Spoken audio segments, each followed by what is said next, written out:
வணக்கம்.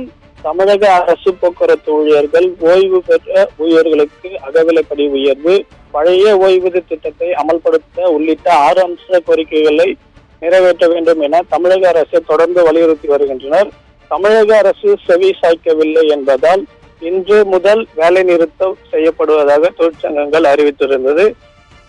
இதை தடுக்கும் விதமாக போக்குவரத்து துறை அமைச்சர் சிவசங்கர் தலைமையில் அதிமுக மற்றும் மார்க்சிஸ்ட் கம்யூனிஸ்ட் கட்சி தொழிற்சங்க நிர்வாகிகள் அழைத்து 3 கட்ட பேச்சுவார்த்தை நடத்தினர். இந்த 3 கட்ட பேச்சுவார்த்தையின் உடன்பாடு எட்டவில்லை.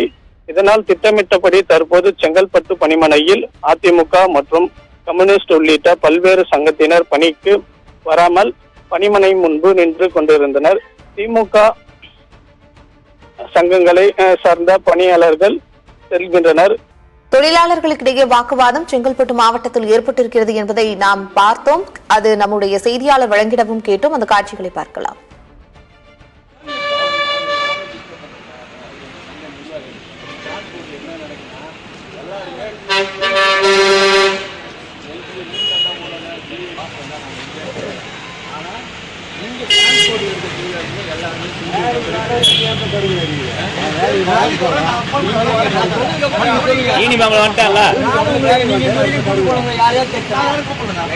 யாரையும் கூப்பிடல.